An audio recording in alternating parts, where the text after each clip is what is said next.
Oh, Tiffany's here. We're live. We're live. We're live. Hello. Hello. Hi. Hi, Tiffany. Hi, Oh, Tiffany. we're live? You're here. Yes. Oh, okay. Because Yeah. it hasn't shown yet. Oh, maybe I have to refresh. Hold on. Yeah, refresh. There. Oh, there we are. It hasn't shown yet. Oh, maybe I have to refresh. Oh, now you need to mute. Yeah. Done? Okay. Oh, there we are. Yeah. I already had this thing mute because maybe I open it in the middle of the night and Miguel is like, Oh, wait. Do I have to turn that? I have to turn this one off. Hold on. oh my gosh. Who is here? Tiffany, bring people. Yeah, Tiffany, bring people. What is this? Yeah. Okay. I have a feeling nobody's going to show up. No, they will come. They will come. They will come. Wait, one. Yeah, now we have to. Karen, Hi. Hi. Yes. Hola, chicas bellas. Hi. Hola, Pris. Hi, Rachel. Hi, Karen, Pris, Fraulina. Paulina, yeah. Paulina, Hi. Karen. Yes. Okay, good. People are coming. And they'll bring more people. So we are here on Aditi's channel for another heart-to-heart chat, this time with Keren Tamir, our friend. It's also a weekend to relax. Yeah. Oh, I think we all do that. Of course, especially when yesterday was Saturday, yeah. The live stream hop didn't happen. So I think all of us are relaxed, chilled, ready to talk to Keren about her journey into art and all the fantastic things. So yeah. Yes. I'm excited to be here. What's going on? I know people are out. The notification didn't work yet. Okay. Oh, no, mine came off. I mean, because I set a reminder, but... Yeah, also, YouTube is just funny sometimes. It shows, sometimes it doesn't show. Hi, Marita. Hi, Marita. So please, if you don't mind, could you share this video by clicking the share button right behind? Yeah, hi, Marita. Hola, hola a todas. Patricia también está aquí. Yeah. Yeah, we can start, whatever. It is what it is. Yeah, of course. Thank you, Tiffany. So I will write the first question so we can start because I think we are going to talk a lot today. Are we? I do know. I'm sharing too. Hold on. So, what happened with this? Yeah. Okay. Oh, okay, yes. Yeah, the churches are back. Oh, that's All righty. Right. So, Keren. Oh, churches are open back up. Yeah. Oh.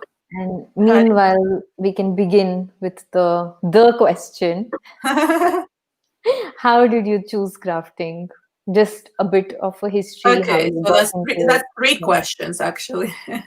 Yeah. How did I choose crafting? Well, I was always like I was always artsy. I have like a lot of artists in my family, and I always loved like doodling on notebooks when I was a kid, and just doing a lot of art. I tried painting classes, I did sculpting classes, I did like ceramics, like things like that. I didn't know that.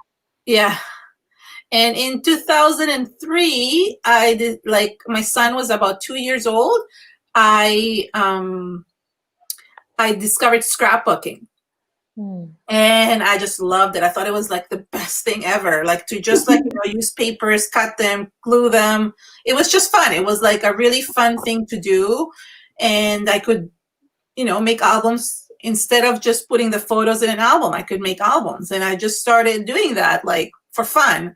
And then I got some friends into it and things like that. And then in 2010, I saw that where the industry kind of not saw, but I could see that there was a lot of challenges online and things like that, because by then everything was online.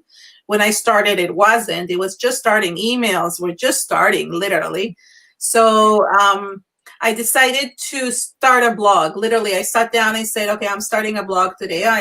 I follow people like Gabby Polico and that she would make like beautiful layouts, and I wanted to enter challenges. I wanted to win products so I wouldn't have to pay for them.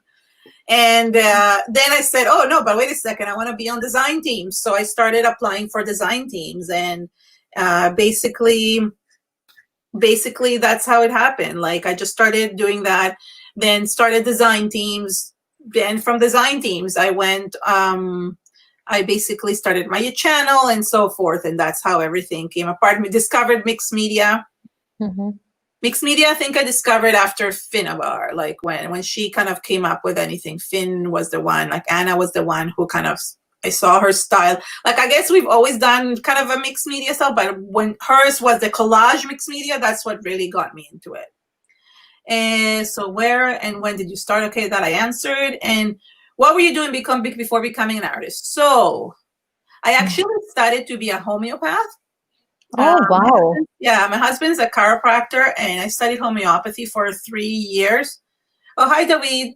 And then I practiced it for a few years. Then I had we adopted my son, and that's when I basically stay-at-home mom, and I haven't really worked at a job in the sense of like going to work.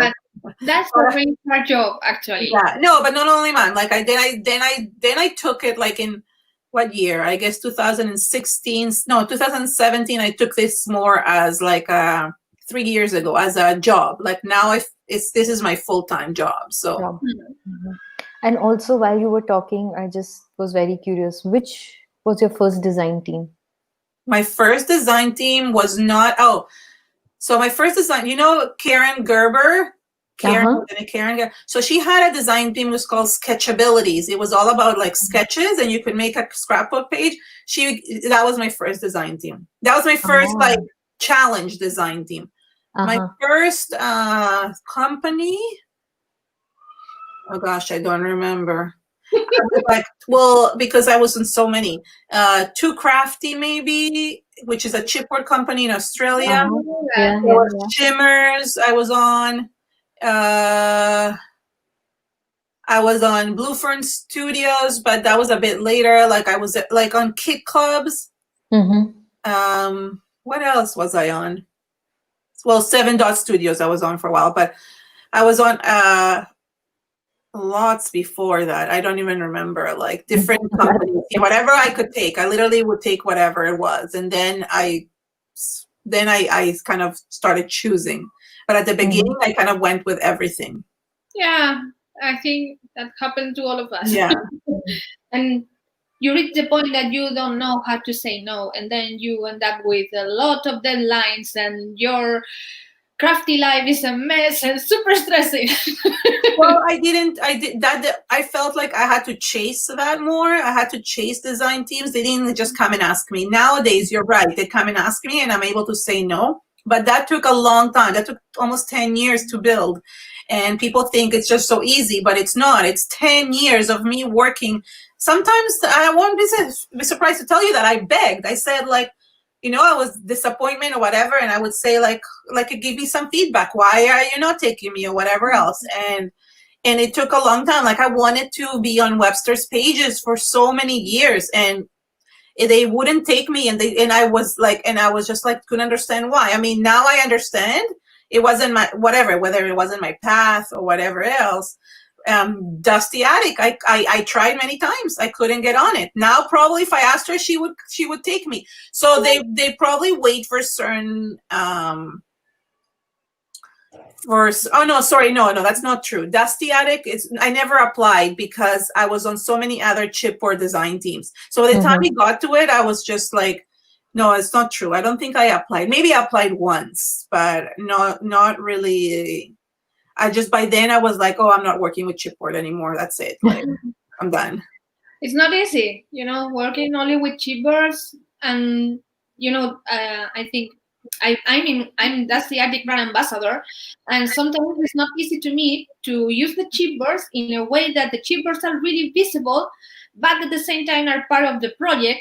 Right. You don't cover them too much, so it's not easy. Yeah, there was a point I was using chipboard almost in every scrapbook, every project, but I didn't do that anymore after a while. And like, for example, I've known about Lindy's, for example, for like 10 years, but I couldn't use them. I was always restricted. First, I was on Shimmer's design team, so I couldn't. Then I was on Prima, and they would not allow you to use anything. So I was always stuck. So it's been like, now I can do whatever I want, basically, which is nice. Yeah.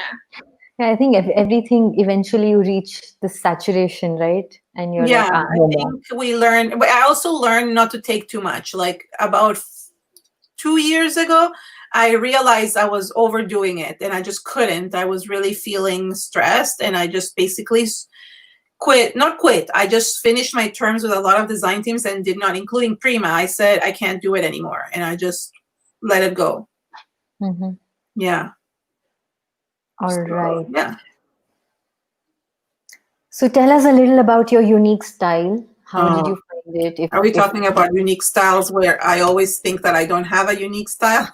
Yeah. You won't say that, but I always repeat the same. If I see a project on Pinterest, I don't need to read. I know it's yours.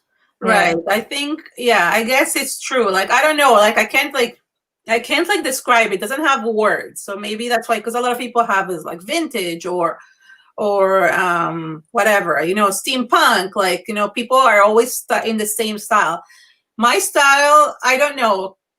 I use a lot of color. That's the thing. I know that I do. I love deep colors. But I love mixing colors. So I don't know. I don't really know what my style is. I wouldn't call it like a name. I don't have a name for it. But how did I find it? Oh, a lot of experimenting. Like, I just really feel like, I think that's one of the words I use a lot. And I wonder if that is kind of my style, the experimenting style. Like, I love experimenting with products. I truly, truly do. That's like basically almost all my projects and my videos are usually just, let me see, will it work with this and will it work with that? So I try to like experiment and see, because I've found some really cool techniques just by experimenting. I'm not saying they're new. I'm sure people have done them, but for myself, I don't watch a lot of videos just because I don't have time. And also because I don't want to be influenced a lot by things. So I find that I have to experiment and kind of self-taught, like to teach myself how to do things. So. But that's really good, because I think, at least in my case, I tend to use always the same stuff. And sometimes I forget I have really cool products there in drawers and boxes, because I'm not so much into experiment. I feel I go into my comfort zone Right. all the time. So it's so good that you are doing that, like trying to mix this with that and put this here. That's I think I do it for learning, but I think I do it out of boredom too, because I feel like, oh, I'm going to do the same thing again. I feel like I reach a point, that I am doing the same stuff all the time. And that I'm thinking, who's going to want to see this yet again? So I just switch it. So people say, oh, I can do this too, right? So I feel like that's my style, because I feel like a lot of people kind of are stuck in the same they're like you say, their comfort zone, and a lot of people stay there, and that's okay. There's nothing wrong with staying in your comfort zone, because that's your style. But I think my style is like out of the box. That's me. Like, I come out of the box. Yeah, I think I relate with that, because even with me, I'm like, yesterday I used this, so today let me try using something else. That happens a lot. So like when I get a product, I have to like try it almost with everything. I have to, because it's just I want to know what kind of things it's going to come up. Like, if I'm going to create a project, I need to know what. Yeah, Tiffany. Yeah, so I think Tiffany has that too. Like that she uses it. She says she uses it. She uses the same. What's the question? Okay. Okay, How do you choose your project you want to do? Where do you get your inspiration from? Oh, how do I choose the project? I have no idea, truthfully. Whatever happens, like it depends. Usually, it's either sometimes it's a new product, like like for example, I've been waiting for that speckled egg to come up so I can come out. It's been like almost a month and I still haven't gotten my package. I don't know what's going on with the mail. So I want to, so that helps me experiment, and I'll do a project related to that. Sometimes it's something that I feel inside. Like I'll go to, like right before I go to sleep, I get my best ideas. So, or when I'm showering, actually, I think that my body's more relaxed at that time. And you're kind of you're kind of in a hypnotic kind of, that's why my friend says you right before sleeping, you're in a hypnosis kind of state, or your body starts relaxing. And I start like coming up with ideas. Sometimes I'll write them down or I remember them. And then I just,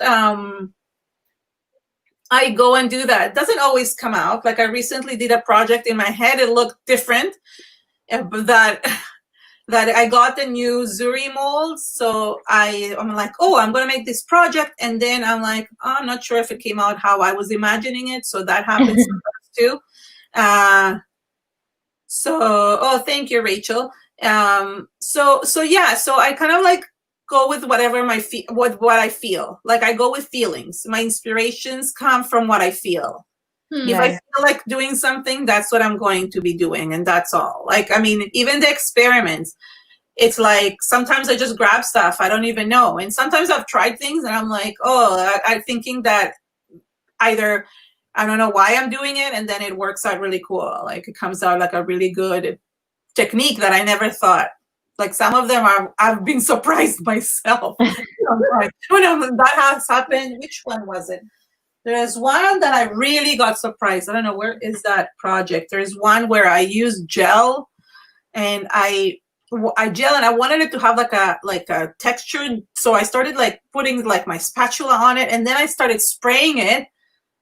And because I was like, it was alive, so I was trying to heat set it at the same time, and it started like crackling and going in between. I'm like, I don't even know how I did this, but then I was able to recreate it. So it was a technique. I was going to ask you if you have ever created something or something happened that you don't know how you did that. Well, I knew how I could recreate it, so I knew how I did it, but it happened by accident. It happened like, I'll show you how it's, hold on, where I have that somewhere here that it happened. I'm just trying to figure out where is that project I don't know. It's somewhere in the room. I think I hung it up. And it was cool. It was like, oh, how did I even do this? I don't even know. Happy accidents. Yeah, I like the happy accidents because it like. Unless you don't know how you actually do it, and it's like you want to do that, but I don't know how. Well, in my video recently, I was testing it. I don't know if you guys saw the video with the gel plate and the Lindy's. Yeah, And I'm like, I really wanted to have a resist, like a see-through resist with my gel. Well, I did not clean. This is what happens. I did not clean my gel plate, and then I'm like, oh, let me clean this up. Let me like roll it out. I lift it up and there's color in it. It's really cool, but that's not what I wanted. But it's okay. It turned out okay.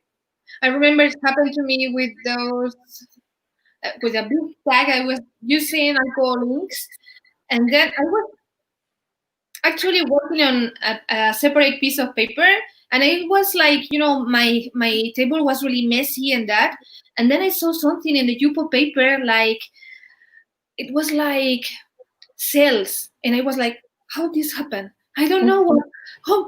I spent 2 days trying literally everything that was on my table. And what it was. The baby wipes. Alcohol, and it was just like, there touching the paper, and it created cells. It was amazing. But 2 days. It took me 2 days to find. Wow. Yeah. At least you figured that out. Wow. Yeah. Crazy. That's so funny. Okay. Fro asks us something about Pinterest. Do you use it? She's asking us. She says she doesn't use Pinterest a lot. So what's the difference between that and other social media? In what sense? Sorry for Alina. I'm not sure what she means. Come here, someone. I think she hasn't really used it, so she's asking us how it's different from Instagram, Facebook, and things like that. Well, I don't know. I don't use Pinterest. I mean, I do. I try to use Pinterest as much as I can, but it's hard. It's hard to like spend your time loading to everything. But Pinterest is the biggest one for art. Instagram and Pinterest, I would say, is the biggest one. I know that if you have a YouTube channel, if you have Instagram, you can upload to Pinterest and it will direct you back to it. And a lot of people use that as a yeah, use it for that. Like you can upload a photo and you put it inside a folder, and then you can link that photo to whatever, your Pinterest, your Facebook, your video on YouTube, and it's really useful just to look for inspiration. It's really nice because you can save some other people's works and like put them in categories, so it's easy to find. Like today I want to do ATCs, but I have no clue what to do, so I just go to my folder, look for ATCs, and this is nice, I can get some inspiration here.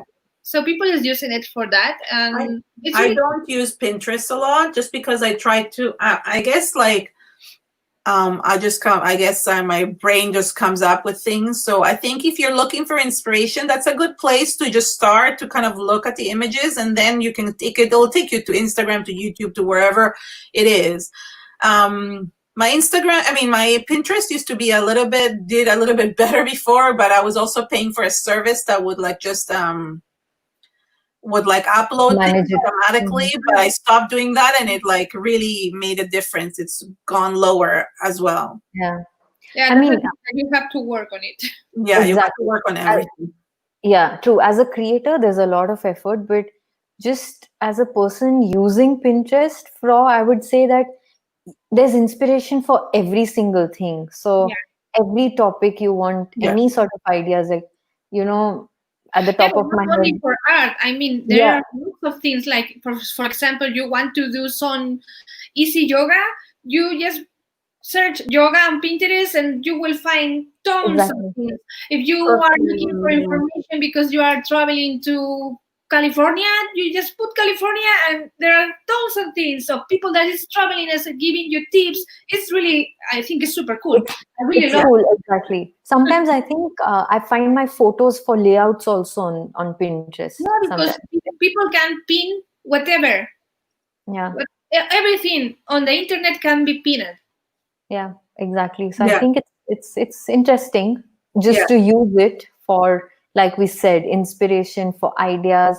Sometimes just to even read things. You get a lot of interesting things to read, explore, and then you're just aware of what's happening. You are looking for a quote for your project, for your art journal, and you want something related to your page because you have been doing a page about music.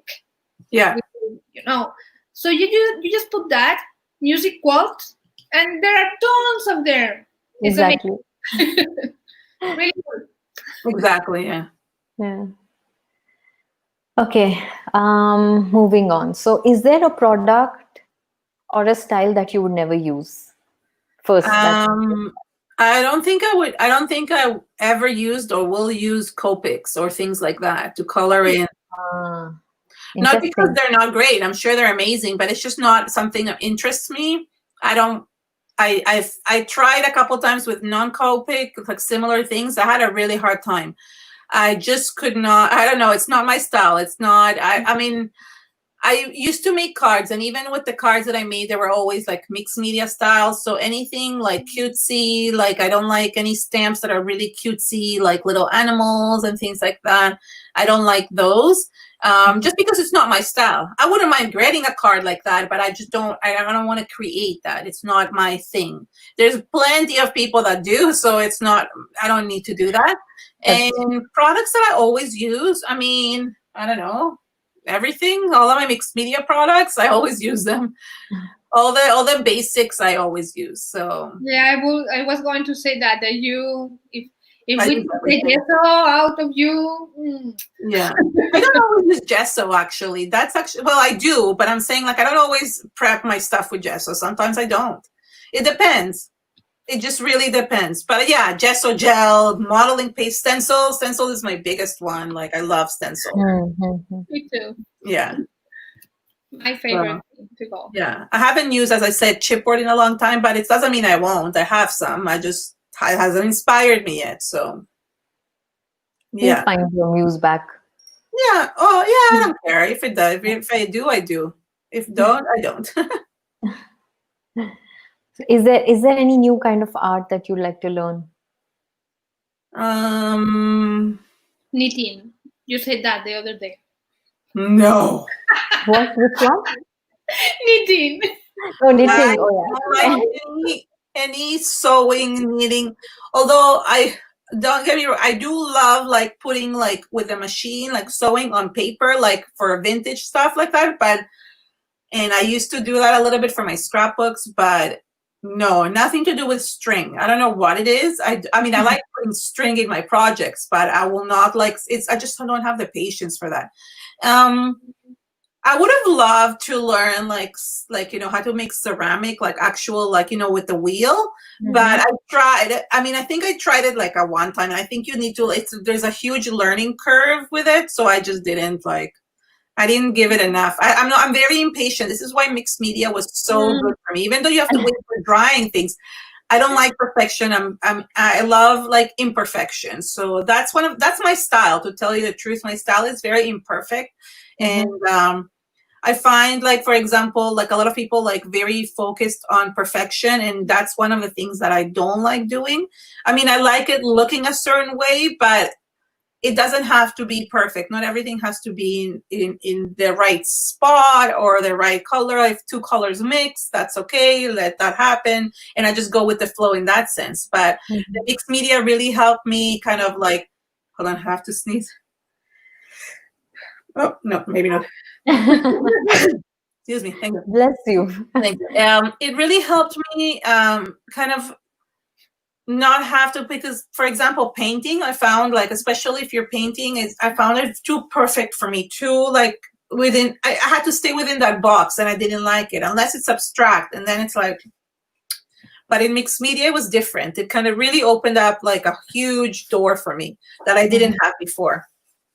It amazed me how each of us understand mixed media in a different way, how we approach from different styles or ways to work. Like you say, you don't have to wait. You like that you can go in your rhythm and fast. And I'm the opposite. In normal videos, I'm like, you have to relax, take your time, do it slowly. Oh, no, I agree. No, I agree with that too. I do that too. Like I do encourage people to be patient when you're drawing and whatever. What I'm saying is that I don't like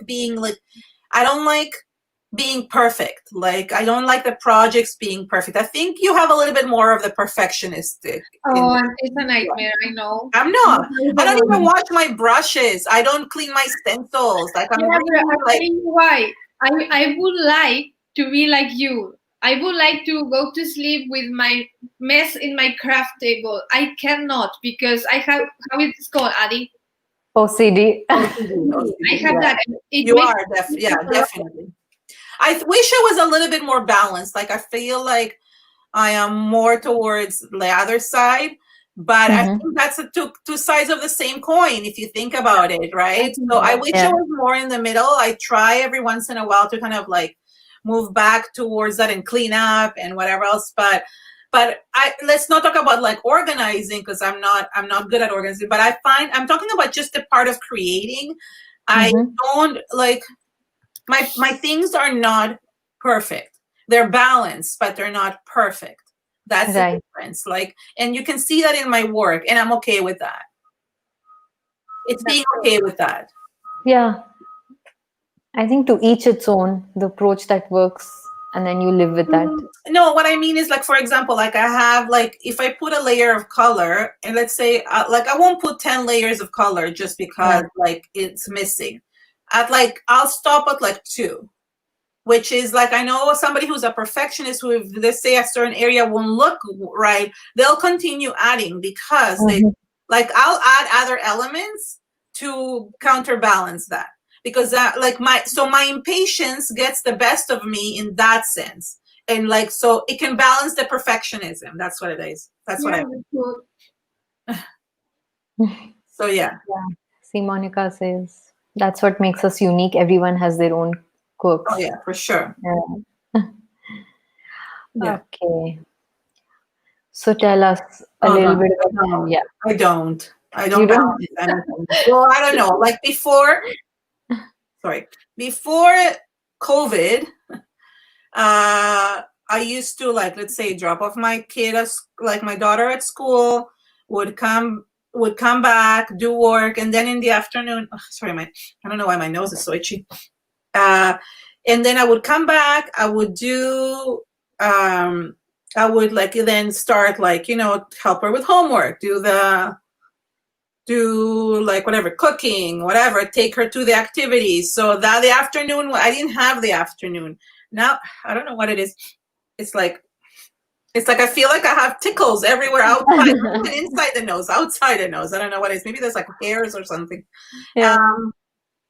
Nowadays, I swear I feel like I'm sitting all day either creating or in front of the computer editing, because they're doing their own thing. My kids are not young, they're not little, right? So they're doing their own thing. I'm doing my own thing. My husband, everybody's doing their own thing. If somebody's hungry, so it's like interrupted. It's like I can't get like a solid like few hours, but it's like on and off, on and off, on and off. No, it's good. You And make talking to friends all day long. See you in the kitchen, guys. Yeah. Okay, let me paste another question. Okay. I'm going to, 1 second. I need to blow my nose. No, don't worry.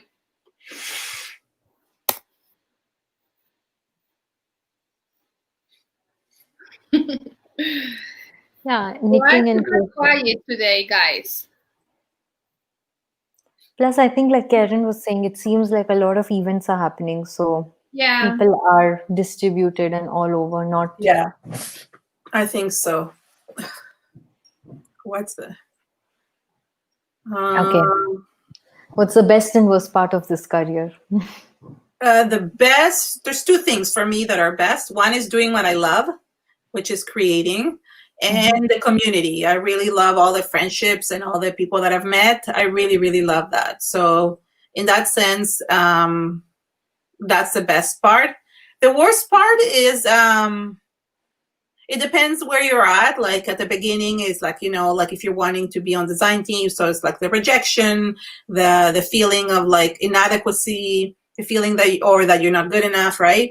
And then it becomes like, once you are like where I am now, it's like, okay, I want to do this for a living, and I'm working so hard, but like things are not working out how I'm saying. Is what am I doing wrong? And it's like it's that self-doubt and putting yourself like down. It's not that I'm putting myself down, but it's that self-doubt, that self like, oh, am I doing the right thing?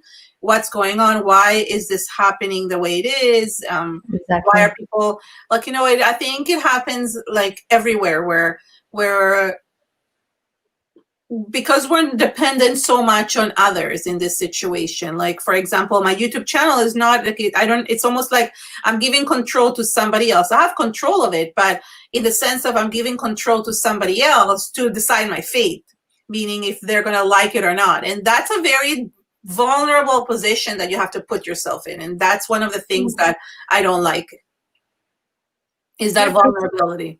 I think that's like in any other job. Like,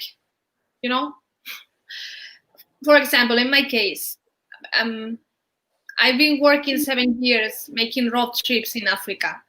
And I have this doubt every day, like, are my clients enjoying the trip? Is everything okay? I doubt myself on every single trip. What? All the time. You're doing road trips in Africa? How did I not know that? Yeah, for 7 years. What do you mean? Yeah, I was a co-driver. I don't know if it's the word co-pilot. I don't know. So I work in a company that makes trips in 4-wheel cars for Morocco, Wow. I did not know. Mali, Senegal, Mauritania. I don't know. I went to the Paris Dakar. Oh. And also in some countries in Europe. So we took families, most of the time couples, and once a year families with the kids and everything. And we worked for a week to the desert. Oh, or, wow. For example, when I was in the Paris Dakar, we went like 25 days. Wow. To follow the race, I wasn't that. I did not know that. Well, but yes, you're right. In that sense, you're still relying on other people's opinions. But if you're like, whatever, a secretary or whatever else, or like, it's not, I mean, it's not the same. It's not everything is like this. Yeah, it's true that it's not the same because more or less that the job has to be done this way or this way. And if the results are there, it's okay. If you're a lawyer or a doctor and you're working hard, I know you're dependent on other people, but if you're working hard, here, what I feel is that I'm working hard, but it doesn't show the results. Like the working hard is relative to others. Yeah. Yeah. Exactly. So yeah. And it's very slow. Yeah. Yeah. Like forever slow. Yeah. Well, for some people. Yeah. Not everybody's slow. Yeah, no, that's true. That's true. You knew that, Tiffany? Tiffany knew that you did that. How did I not know that? I don't know. Maybe because you don't listen to me. No, I really didn't know. I'm kidding. That's so funny. That's one thing I did not know. Yeah, I love that job, but it was really hard. Like being in the car for 16 hours a day, every day, driving in gravel roads, like 400 kilometers or so. It's really tired, but it's also amazing. You are where nobody has been, and that's incredible. That's an incredible. Because I knew you were a photographer. I didn't realize. So maybe that's also part of it. You could take pictures. Because of that. But it's another completely different way. I love landscape photography, but that requires a lot of patience, wait for the perfect light. So I didn't have that time, but I started loving photography more and more in that moment because I was also working on a magazine. So I had to take photos.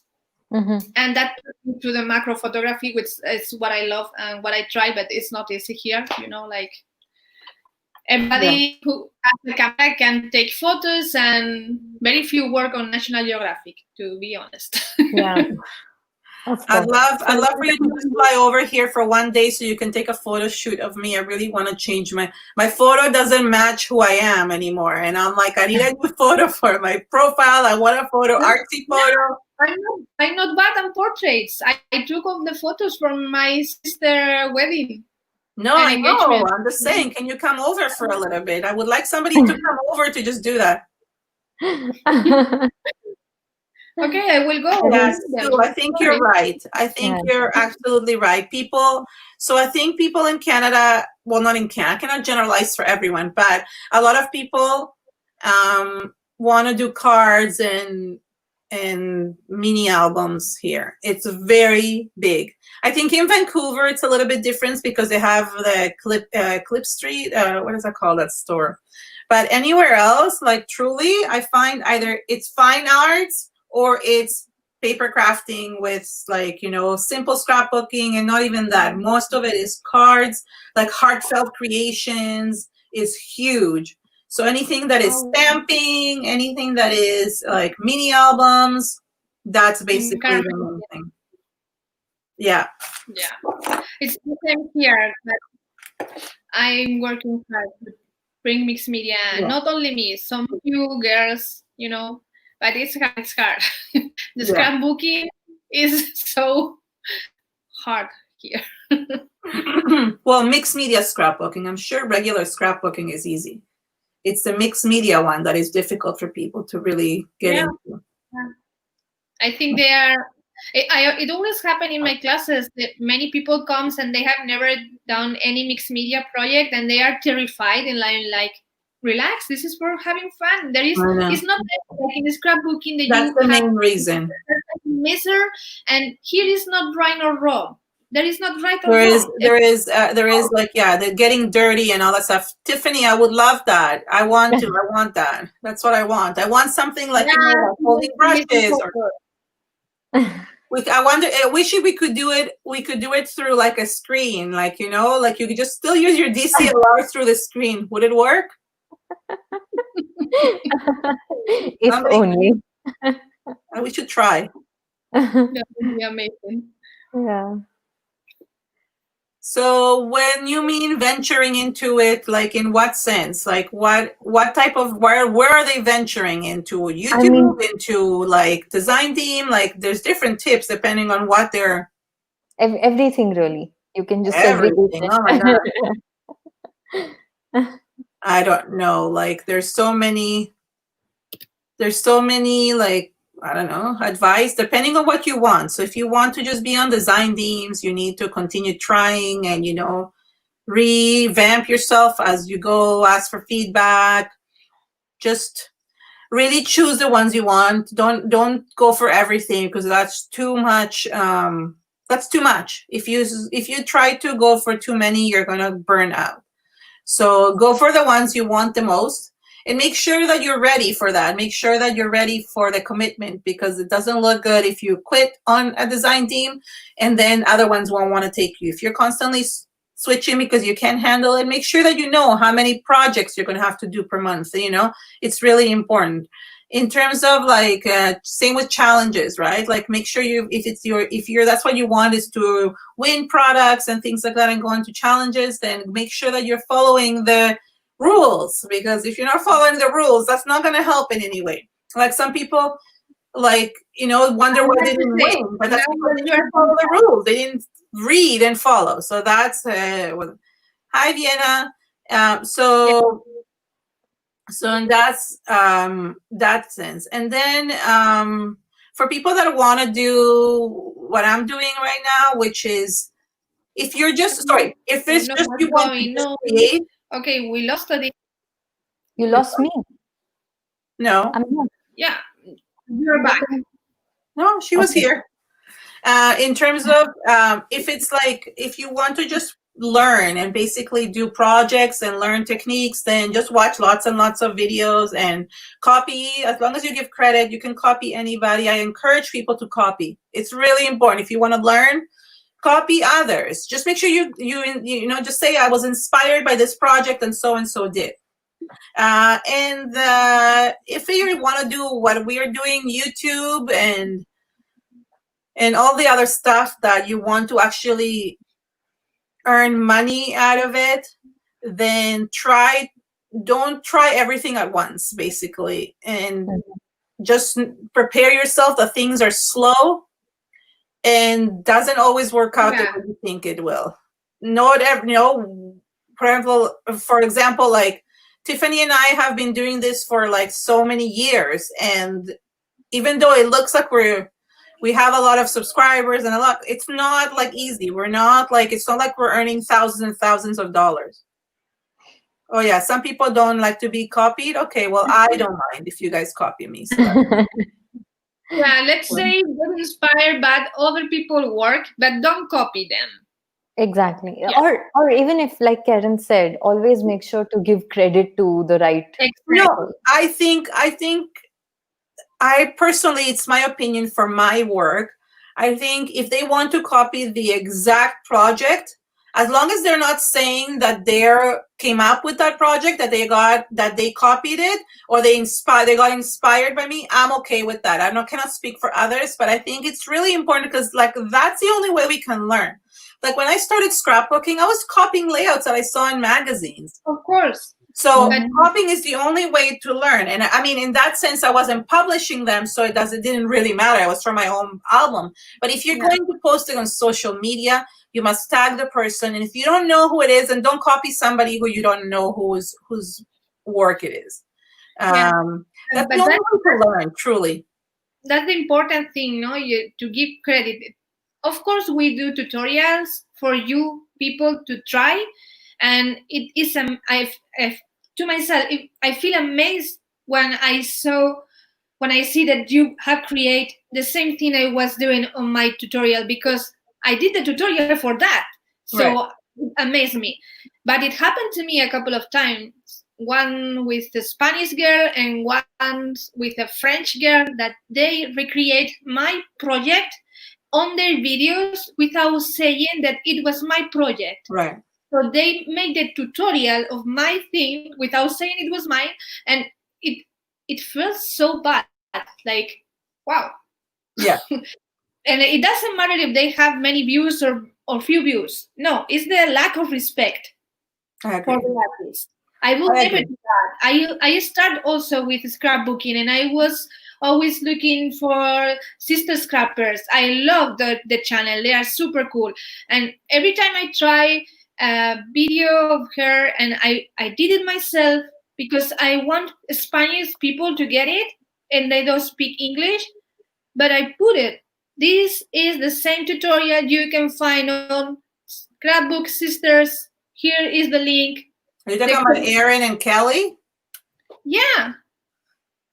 They are super nice, super fun girls. Yeah. I love that. Yeah. Like 4 years ago.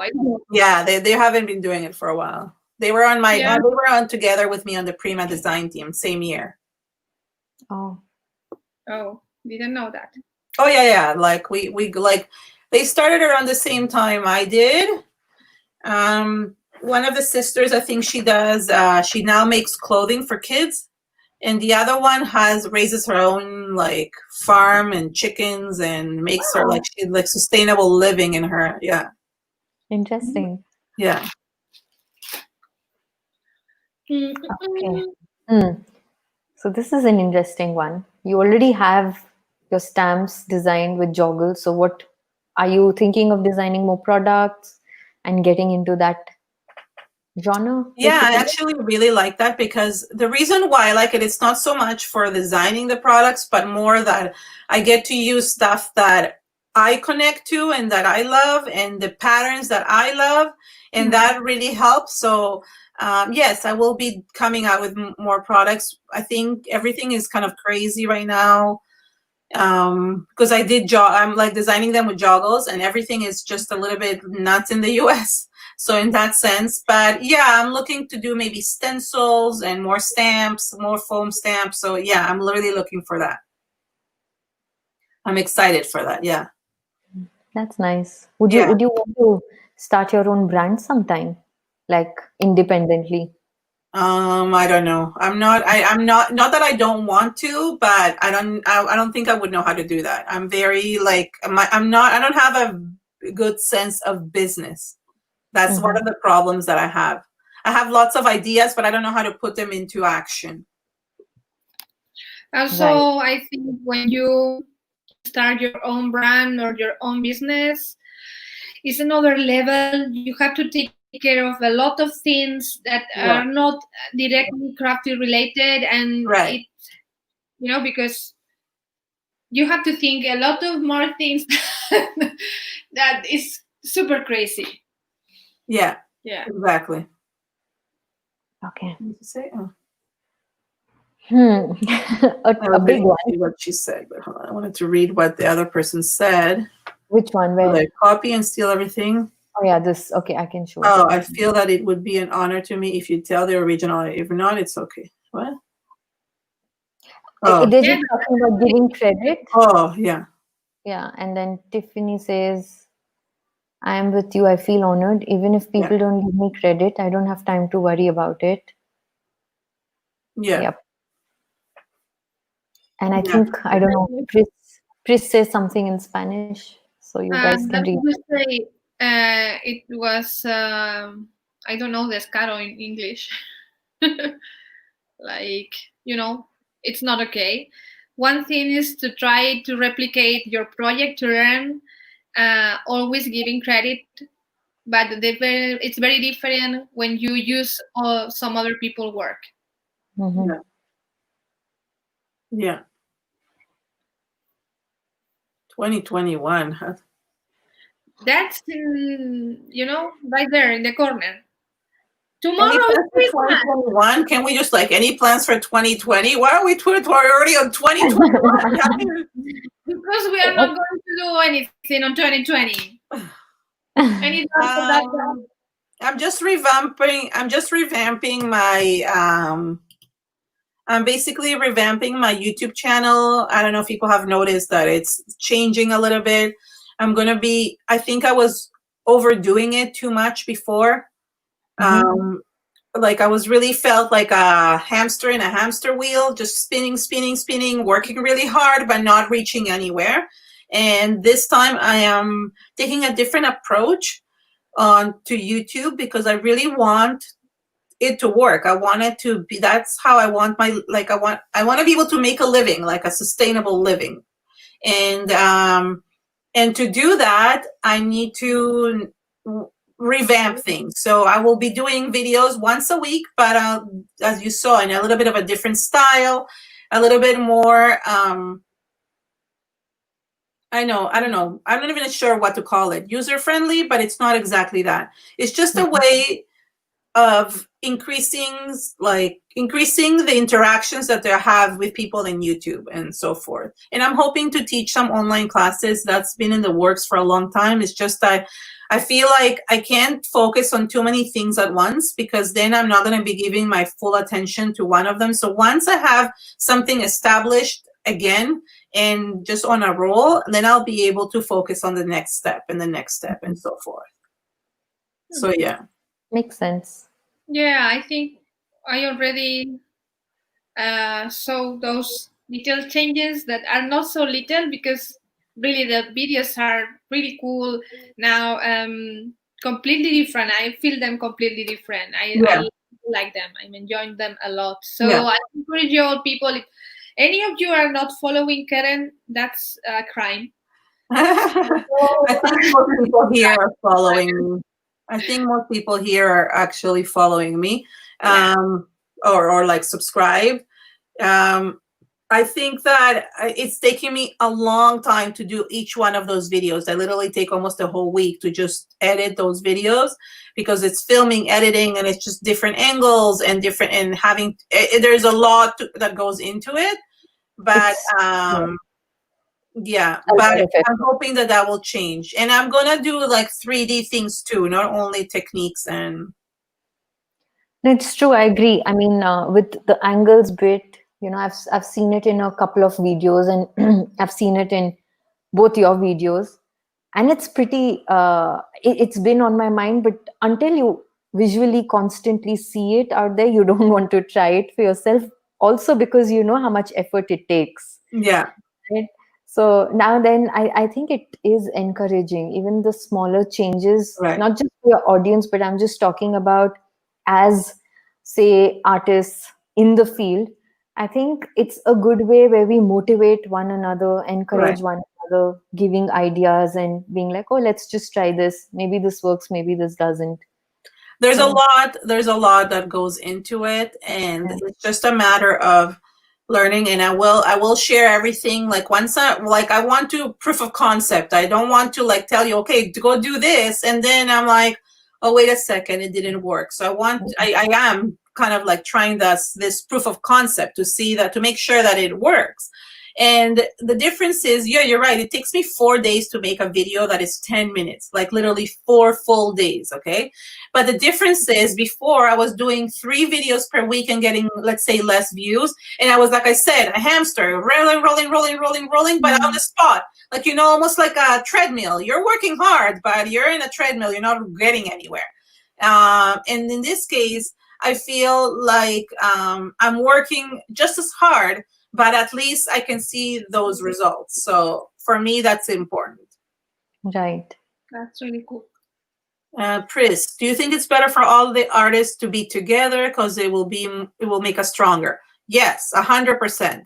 But together, there's a difference between being together as a community and supporting each other and expecting everybody to do things for others. Okay, exactly. So let me just talk a little bit about this, because this is something really, really that really affects me. Okay, so I've really always said that I'm always to support everyone in the community, and I want to work and like help everyone and so forth. That's something that I've really worked on. Okay. And if you message me and ask me a question, I will always respond. Truly, I have for years. I've always responded. I always think my thing is that I find that because I've given so much over the years, that people now just expect to get, and if they don't get what I want, very funny, Tiffany. If I find that a lot of people, if they're asked me for something and I can't, for whatever reason, and I say no, it comes to a point that they get upset with me. Yeah. And that really hurts me, because for me as a person, I am passionate and I want to help everyone, but you have to realize that I'm a human, that I have other commitments, and sometimes I might not be able to help, and it's not because I don't want to, it's because I can't for whatever reason. And I have my reasons, and it's the same with everybody else. So it's like, feel like the expectations that people have, feel that the expectations people have had from other ones is so, it's so like, it's so high now, because they think, oh, well, she's made it, therefore she needs to help us. No, that's not how it is. Okay. I want to be able to help because from my own love and my own appreciation for somebody. And there's, if you ask everyone, especially people are here, anybody who's asked me a question here, I immediately answer them and stuff. But I've gotten a lot of, like, I find that the second part of that, and that's what I think she was referring to, I kind of went a little bit on a tangent, and that is, yes, I think we should not be putting anybody down, okay? And sometimes somebody might think that you're putting them down in the sense that because you're saying no, but that's not putting somebody down. That's just building boundaries for ourselves. It doesn't mean that I'm putting you down because I'm telling you, no, I don't want to do this, or no, I don't want to participate in a hop, or no. But it doesn't mean that I'm not supporting you. I will support you and I will share or whatever it is. But maybe I can't participate even if I can. So that was something that happened to me recently, that people got upset with me because I didn't participate in a hop. And I felt like, you know, I've participated in so many hops over the years. And why get upset with me now? You know, like, just because I'm not giving you, it doesn't mean that I don't care about you. It doesn't mean that I don't support people.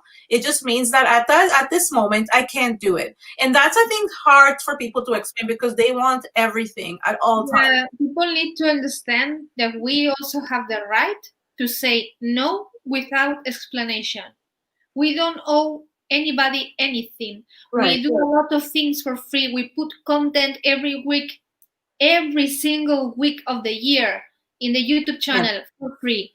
So sometimes it happened to me, I teach classes, and it happens to me that sometimes people message me like asking me, how can I do a project? And they tell me the elements and they expect me to tell them how to do. Right. Hey, people, I'm a teacher. That's my job. I cannot give it that for you for free. First, because I don't have the time. And second, because I cannot explain that typing.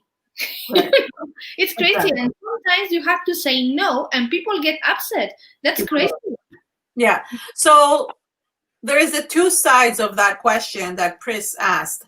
And I think we should all be supporting each other in the sense of that there should be no meanness, no bullying, no putting other people down, no talking behind people's backs, okay? No criticizing people for the way, like, you know, everybody has their style, and just like, you know, but at the same time, people should really know, and this is for everyone, no matter who you're asking. It doesn't matter if it's us, or it doesn't matter if it's like one person asking another, you know, like somebody, it doesn't matter who is asking. If a person cannot answer you, or for example, says no to something, and I don't mean like questions, because Keren Opet, right? She asked me a lot of questions. I'm always happy to help her. I know she needs to, but at the same time, Keren, like sometimes I don't know the answer, and I will say that to you. I just don't know the answer. Not everything, and we don't know everything. Let's start with that. We don't know everything. There's no way we don't know everything. So that's a point. But yeah, I think the pressure of being in this position makes us like, yeah, we're being seen as like somebody who can help, right? Who can actually kind of, we like people, well, let's say look up to or whatever else. But at the same time, sometimes, like Tiffany says, I will direct them to a video. I say, go watch my video on this. I've already done it, right? But I just want people to understand that if we say no, it's not because we don't care about that person. It's because it's because we just can't.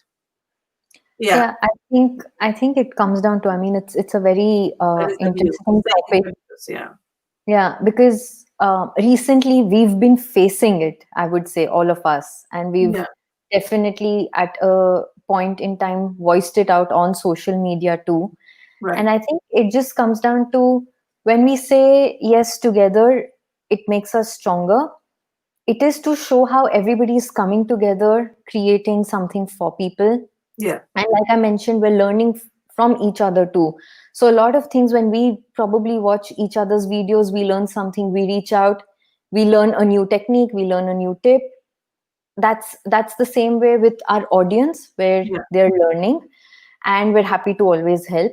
But sometimes there comes a time where we need to draw a boundary for ourselves, because I realize that sometimes we end up being available for the entire world instead of being there for our own selves, and that just drains out. So I think that's where that line came in, where, you know, there was no personal space left anymore, and you're looked upon as a person who should be available 24/7 to answer sometimes, mind you, I mean, it's not to say that we don't want to answer questions, but sometimes the kind of things are that you can just Google and you would find an answer. So, you know, it just feels like, am I there to give each and every bit of this information, or is it just easier for you to reach out and ask me instead of putting that effort? And the other part of it is like supporting. Hold on. Like a lot of comments. I'm not sure what she means, but oh, not that one, but yeah, I know, that's cute, Sue. Yeah. Well, I'm actually stopping I'm personally stopping to do live streams, just because they're really detrimental to my channel at the moment, and they don't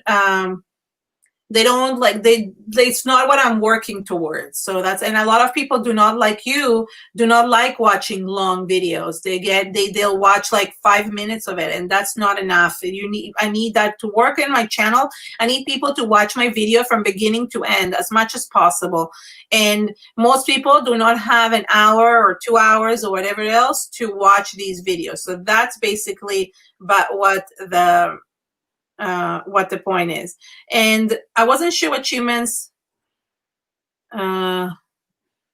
Which one? Is it this one? That about? One, but I didn't know what she meant. Like, what was she referring to? Maybe something I said, no, but I don't. No. I think she's generally talking about in the workplace, where you work really hard, but end of the day, the supervisor just determines if you worked hard enough or not, based on, you know, your performance evaluation. Right. And then she goes on to say that it definitely does affect the self-worth. Correct. But the thing is that in our case, I think, like, I'm my own worst critic. But the thing, the other thing I wanted to say related to the topic before, and I totally lost my train of thought. It was, I don't know, continue talking, maybe I will remember. I was trying to say something else about, it was about commenting. And that's something that is really important, because I really feel that even, like, let's be realistic. How often do I comment on your stuff, Nuno? Or not very often. Not very often, yeah. And it hurts me, you know, like, I think it's because they don't know how important it is to comment on the video, even if it's just a word. Of course, we appreciate long comments. It really makes us feel and our words really worth the time and effort we put on them. but I think many people doesn't know that. So many people just watch the videos and that's all. If you watch a video, please leave a comment. It's super important for us because there is a thing called algorithms, and crafting in YouTube is a super small pound. It's not easy for us to be visible, and your comments, your likes, your subscribe, when you do that, it really makes a difference. Right. More. If the retention rate goes down, the video won't be suggested, and then nobody will see it. It's like a loop. Yeah. I don't know. It's like so complicated, everything. And so many people are watching the videos and they're not always commenting, and I understand. That's okay. I'm okay with that. And those that do, I'm happy that they do. I'm happy for them. And I'll reply to them, and I'll just say, So those that are leaving comments will get a comment back from me about that. So yeah, I think this is what. So retention rate goes down if you don't watch the whole video. And retention rate is basically what YouTube cares about. So YouTube cares about how long you're watching the video. The more people, if the people are watching the video for longer, in like an average, in the general thing, YouTube will recommend it more and more. The more people watch till the end, it's not the more people watch, because people could, all those views that you see, people could have clicked in for 1 minute and come out.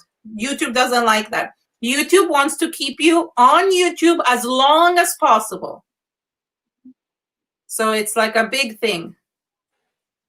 Okay, Donna has a question for you. Oh, Keren, how do you find? Oh, you can find them either. If you have the link, I'll put text the link. me. Yeah, I do have the link. Hold on, let me do it. I will do it because I'm. Well, you know what? You put the link, Nunu. Yeah, but I don't have it. You have to send it to me. But can you but because I cannot get I don't get the affiliate thing from. Give me a second. I'll send it to you, and then you put it up with your affiliates, because I can't. Yeah, of course. Okay, yes, give me a second. I will give you the link for Keren's. Hold on, I'm gonna find it. 1 sec. We'll put it in a second so you can. And I'm gonna be coming out front with more. Yeah, what is the thing? I actually have an actual. Okay, here we go. So this link is actually for all the foam stamps. You're gonna have to. You should go down to the bottom of the, just look for the ones that say my name beside them, because somehow I cannot. In Joggles, you cannot link to. In Joggles, you cannot link to a full. To the. How do you call this? You cannot link to a specific thing unless it's a specific stamp or mine. So just scroll down the pages for these ones. Hold on, Monica, I'm finding you here. Don't worry, I'm finding. Yeah, no, it's okay. I have the link. Okay, send it to me on Messenger. Yeah, I just did. That's what I was doing. So. But keep on talking. That's so Rachel, put that whatever. So Rachel, that's okay. If you put it to watch later and you actually watch them later, it's not a problem. But if you're not watching them later, then yeah, it does affect the retention rate. It's almost like it's better if you if instead of actually going into it, just like from in the front screen, at the bottom, there's a little right underneath the video in the home screen where you see the videos or wherever, or the subscribe screen, you can actually press the, it's a little button that says save for later or watch later. So you don't even have to go into it. Come on, Facebook. I would like you to work. So it's, no, a minute in, it's not that it's fine. It's you're going to watch it later, it's fine. It's only if you're not watching it later, I'd rather you not go in. So meaning like just save, if you're going to save videos for later, then just save them for later without going into them and then watch them later. If you go in for a minute and then you save it for later, I mean, it's okay. It's not great, but it's okay. But don't stress about it. Yeah, Tiffany's right. Do not stress about this. It's not a big deal. It's not. Like, really? It's like, it's really, really not a big deal. And she's saying, Chris is saying that all the algorithms work similarly. If you go in and you come out right away, it's terrible. Oh, wait, I'm translating. Oh, sorry. If you go in and out, it's terrible. The less you stay on the video, it's worse. Like, the less you stay on it, it's worse. But likes and comments are very important too, because of the engagement, and that is good as well. But truly, like, I would say that if you're going to like, the best way, if you're saving them for later, if you're not watching them on the spot at that moment, okay, then just do it from the home screen. You don't have to go into the video to do that. You can just save it on there's a little button right underneath it. It looks like 3 dots or little 3 lines. Just press on that, and then it takes you to save it. It says save later, and then it's good. So then all it is, and then afterwards, when you go watch it, then watch it the full time. So, but if you made a mistake, it's not a big deal. Just, it's not written in stone. Nobody's gonna get mad at you. Nobody knows who watched what. Yeah, exactly. Nobody knows anything. No. No. Like, we don't know who liked the video, who didn't like the video. We don't know anything. Right, Sue. So I do that as well. So now every time I go into a video, let's say I don't have time to watch it, I'll just leave it playing while I go and do whatever, make a coffee, come back, and so forth. So that's a good way. It's like, exactly.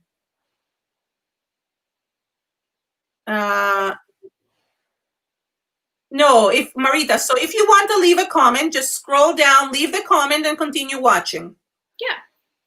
You can, or pause the video for a second, leave the comment, and continue watching. But she's right. But she's right that technically then she needs to have watched the whole video for YouTube to understand that this video is good, right? Well, most of, like, it's not like written in stone. If you watch 75% of the video, it's still really good. What YouTube doesn't want you to do is like click after 1 minute.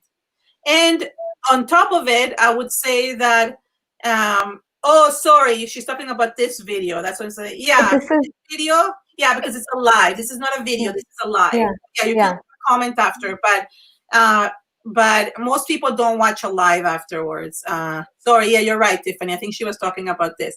But if you want to leave a comment on a regular video, pause the video for a second, leave a comment. That's what I do, and then continue watching. If you watch 75% of that video, is great. And if it really inspired you, a good practice is to go, when you reach the end, press on those playlists. Most time the people are giving you a playlist or a video to watch that is very much related to what you already learned. So it's like great, because you can just continue watching something that you want to learn about.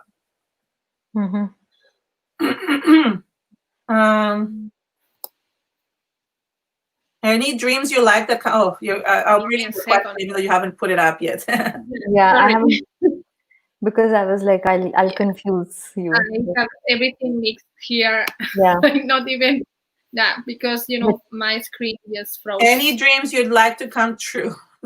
Yeah. Well, let's put it this way. I would like to everybody that I love and everybody in our community to be healthy and to like be able to one day meet up. But that's not the dream. That's just like a dream that I really want to say, because there is like real dreams and then there is like business dreams, as I call them. So in terms of business, I would like to be able to reach 100,000 subscribers by the end of this year. It's a dream.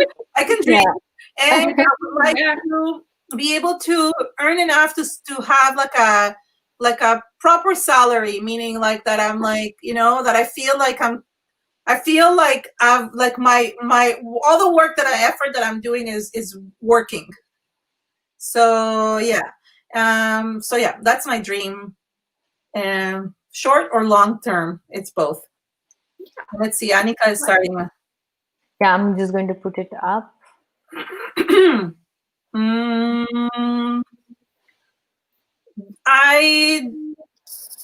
I do, yes, I do sometimes. Like, I create some, like, I know I recently created like a present for my friend, and I just basically made it. Like, I had already made a video about it, so I just created it for myself. But yeah, sometimes I do. It depends. Like, sometimes I say, oh, I'm not going to create a video, and then I'm like, I'm like, oh, this would be really cool as a video. So I just, I don't know. It's just a habit. I just continue. I just record things, and it's fine. I did the scrapbook, the vintage scrapbooking that I did with the photos. Those I didn't record. I only did one video on it. The rest, it was just for me. How many subscribers do you have today? Wait. So did you guys, like, I was like really close to, I'm like, I needed one more person for 31,000. So did anybody subscribe today? It was at like 39,999. I'm like, oh, okay. I need one person to reach today the 31,000. But it took me almost 6 years, no more, 7 or 8 years to get there. Yeah. That's where I think, like, I bring myself down, because I'm thinking, oh, I've been at it for 8 years, and there's people that have been doing it for less time and are already at like almost 300,000, and it makes me like feel like, what am I doing wrong? That's where, going back to that other question. I think that's thing you can do. Like, compare yourself to others. You only have to compare yourself with the person you were yesterday. Mm-hmm. Yeah, you're right. In an ideal world, 100%. But let's face it. Like, we live in a reality. No, I practice that every day. You do, because you're an amazing guru, but I'm not. No, I'm not an amazing guru, But since I was I think I already told this story. When my father was a young boy, and they were in a cafeteria with the mom, my auntie, and my father. And then my grandma took a Coke and put in 2 glasses for them. And then my auntie said, he has more than me. So what my grandmother did, he took her Coke, the daughter, my auntie, and put all the Coke into my father's glass. And she said, now she has more than you. You only have to care about what you have. You don't have to compare to others. So my father told me that when I was very small, and it marks me. So I never compare myself to others. Never. I only compare myself to the person I was yesterday. Well, I want to be better. I had at you, okay? Because I'm not like that. I wish I was. No, I wish I was. But let's be realistic. I can't. I can't. I've tried. I can't. Like, I understand. Logically, yes. Like, I want to feel that way, but it, like, my brain takes over my heart a little bit sometimes. Mm-hmm. Yeah, there is another thing I use every single morning, that is, life is 10% what happened to us, 90% how we react to that. Right. We cannot control what is happening, but we can control how we react to that. Of course. And it's an exercise you have to practice. Yep. Yeah, I've gotten better at it, but I just feel that. I'm not saying I'm perfect or my life is perfect. Of course, I have super bad days, Ari can tell you. But I fight, as hard as I can to not compare myself to others and focus on what I do and do it with love. And that's it. I do too. And I think, like, for me, I use the comparison sometimes to push myself further. So that's one of the things that I use it, and I have in the past. Every time that I did, yeah, exactly. So Rachel said it right. Like, compare is a thief of joy, but you gotta pay the bills. Like, it's like it's like that balance between the two. So it pushes me further, but at the same time, I'm getting better and not letting it bother me. I'm still going to compare. It's just whether or not it will bother me. That's the difference. Yeah, I think if you can strike that balance where even if you're comparing and it doesn't let you bother you to an extent where you're bringing yourself down. Right. That's what happened to me. It doesn't. I can use it for pushing myself. It brings me down. So I just don't look. You know, like, if I can see, it doesn't exist. Yeah, that's so. Yeah. Thank you for all of you. I know everybody who's here is subscriber already. Yeah. I want to check. I'm going to go open and see if Keren got. Oh, I can. No, you can't see it. Oh, yeah, you would be able to see it because it would flip, like it would switch to. Yeah, it says 31K subscribers, Oh, Keren. there you go. So I must have reached it. Yeah. See, I'm going to show it. Do you see it? There you go. There you go. Yay! Yeah, it is. It's 31,001. So 2 people. Wow, cool. Cool. But it took me like almost a whole year. I mean, 2020 to get to this point. So that's a funny.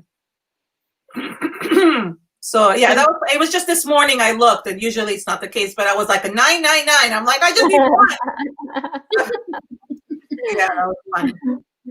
Yeah, it's amazing how those small things can make us so happy.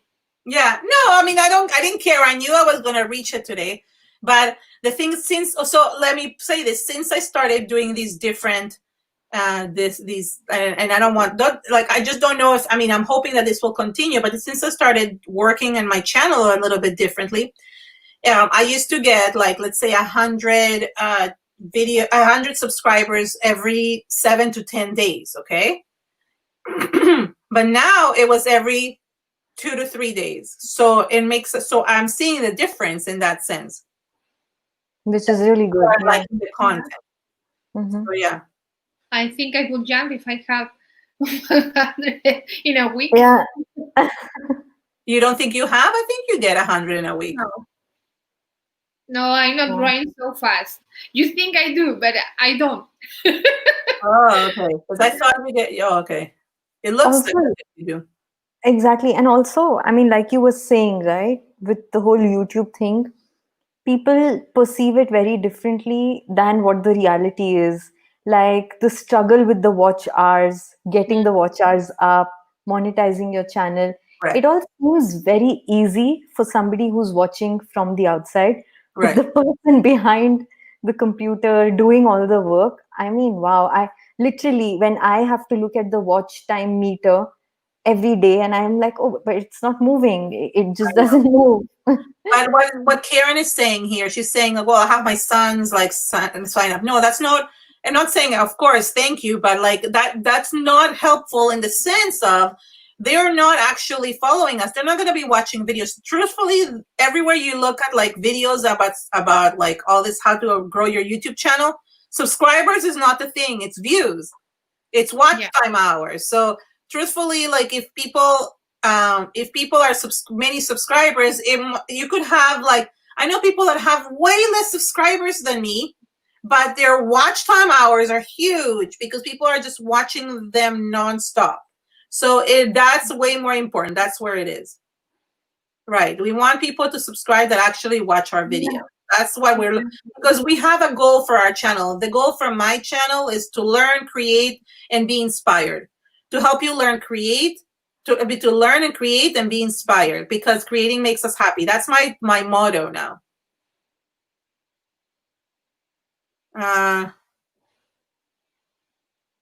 Is it also true that it's better for you that we go to your no, not at all, actually. It's almost better to it's better to do it from the home screen, Annika. Or even the best one is not the home screen, is when it's when it's suggested on the side of a video. If you click on that video, like the suggested one on the side of whatever, let's say you're watching a video of mine, and then you click the next one either on the end screen or on the side, that's better. And home screen too. Home screen in that, it's better than it's not better, but YouTube kind of sees, oh, she likes that. Okay, I'm gonna suggest more of these videos for her. And that's basically how it works. Yeah, how you see that when you are clicking on a sidebar, because imagine you are watching paint pouring videos, and you are watching a video, and then you see in the sidebar something that calls your attention, and you click there, and imagine it's something completely different, like car making. then in the next video, when you are watching that card making video, the sidebar changes completely and starts showing card making videos. So it's very important when you see your videos in the right sidebar, go and click. Yeah. Anyway, but truly what YouTube wants to keep you as long as possible on their platform. They want you to be so that's a huge thing. Like it's basically they want, like if you watch a video and you really love it and you're watching it till the end and you think you want to watch more of that content, doesn't have to, I don't mean mine, I mean anybody's, go to what they put at the end, continue watching, continue, like it just really helps that channel. But if you see something, let's say you're reaching the end and you see something in the suggested, like I keep on pointing this, but I can't see it in the no, sorry, I'm going the other way.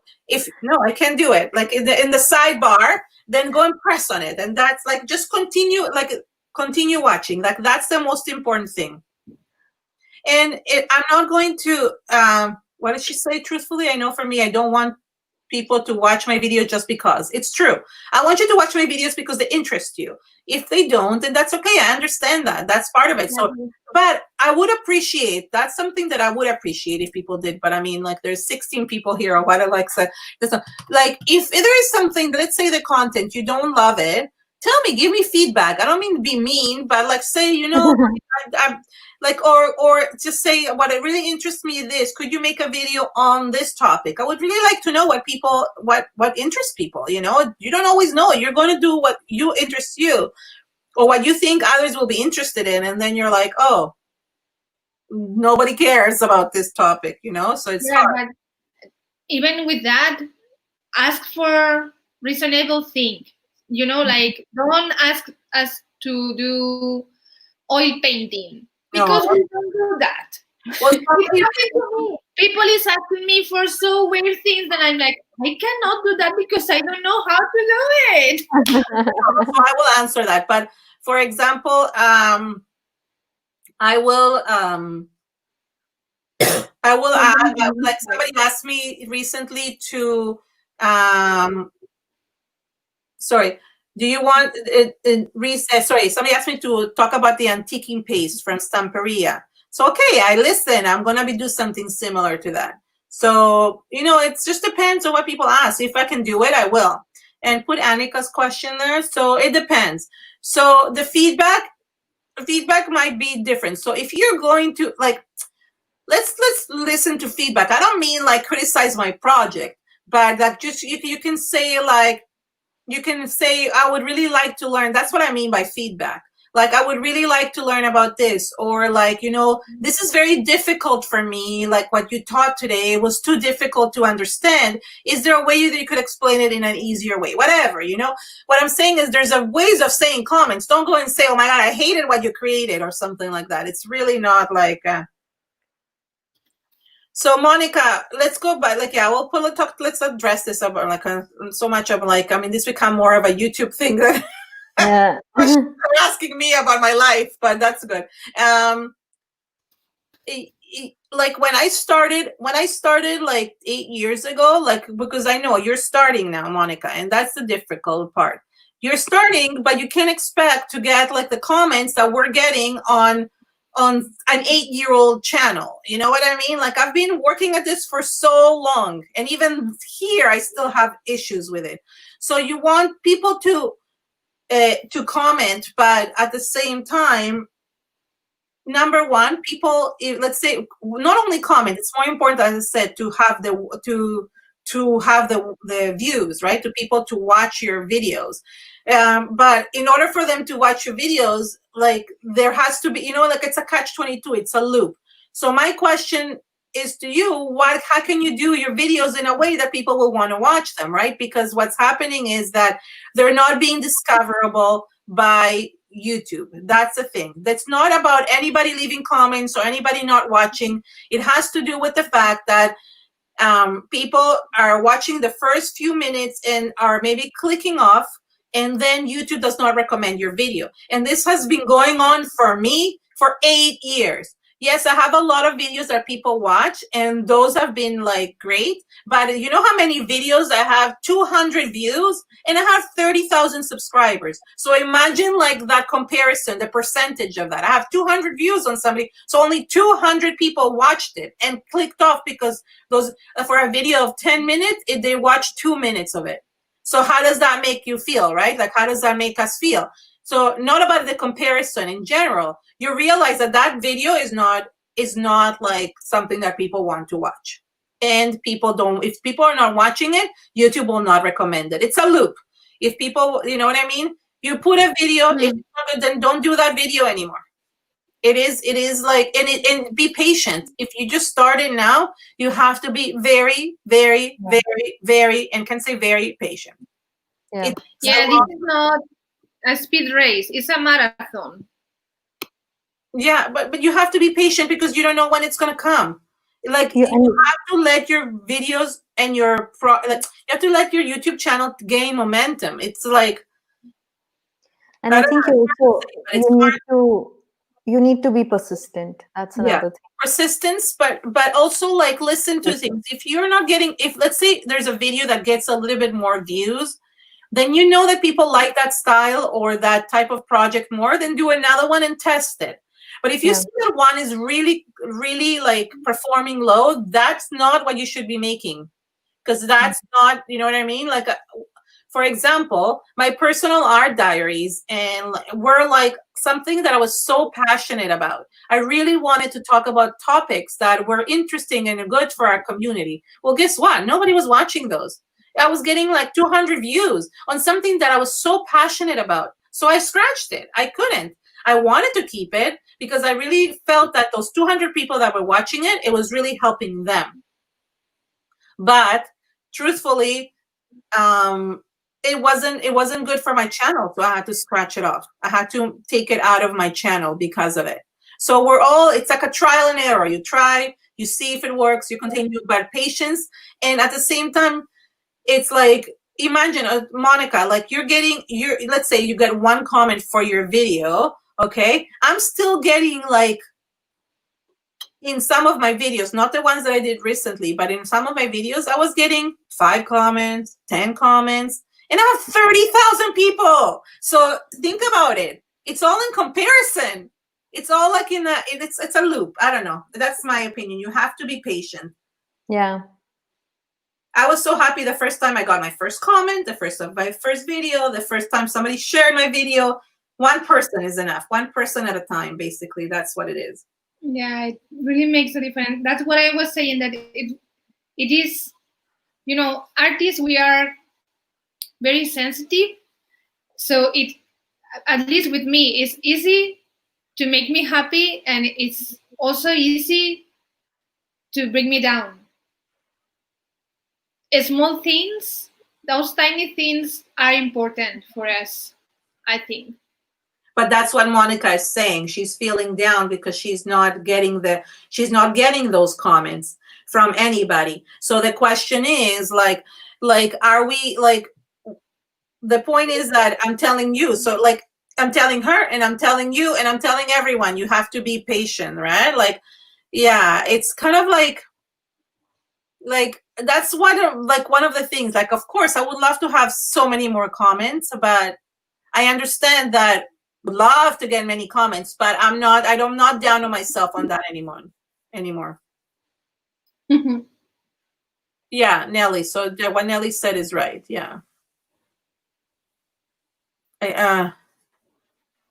No, for sure, Nelly, you're right. But like, it depends on, like, for you're selling your art, so it's a little bit different. But for the YouTube channel, it has to sometimes be something that others want to learn. It's not always about us. Like, it's to be our style, but not only.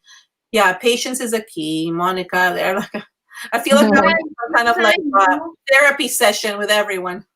No, it's important that you understand that there are tons of content on YouTube, literally tons. So it's not easy to be seen. It takes time. You don't open a channel and automatically get 3,000 subscribers. It doesn't work like that. maybe you are lucky and then someone in Russia searches something of your work and then all the Russians start following you, and that happens, and that's amazing because in 2 days you have 2,000 followers and it's crazy. But that happens almost to anyone. Yeah. The chances of you being like going viral are slim. It's all hard work and really not giving up and being patient. Truly, it is. But also you have to kind of read your audience. You do have to kind of see like what they want, what kind of like thing they're like if you're, I know, let's say for example you love making certain projects, but like your audience is not, like your videos are not seen, or like you can actually look in the analytics to see how much like somebody has seen your video, and if the average is like 1% or 5% of your video has been seen as opposed to 50 is a good average, then you know that people are not wanting that content. Because what's happening is that if they did, they would watch most of the video, and they would, or maybe it's not the content, maybe it's the style of the video. Okay. So yeah, so that wouldn't work, because if YouTube sees that you're the people that are watching most of it, they'll continue suggesting it, and you will see an increase in that. And Nelly, you're right. So in your case, it's about teaching others and not making a career out of it. I want to make a career out of it. So I am trying to look at it in a different perspective. And each one of us has our things. Some people make YouTube channels just for inspiration. Some people make YouTube channel as a career, so every person is different. And no, it's not fully what your audience wants. It's the style of video, meaning that, let's say you want to make, like, I know you make, let's say, altered CDs, okay? Like, that's fine if your audience really loves that, but it's also maybe the style of how you create the video, not the style of the project, but the style of the video. That might make people, maybe if you're like doing the same thing like for like 10 minutes, or you're showing your drawing, you don't need to show certain things. Certain things need to be cut out, right? And if they don't, people are going to get bored and click off. You want to keep people as much as possible. Cut off, edit things that are not important. Nobody wants to see anybody drawing for 10 minutes or even for a minute. I don't even, like, just show it, like literally pretend. Sometimes I don't even turn it on. I just hold it like this, pretend for 2 seconds, and then leave it off. I don't even dry it. Sometimes it's not even switched, and I like, oh, okay, it's not switched, but I'm going to pretend I'm drying this. Yeah, because it's I'm happy I'm not the only one doing that.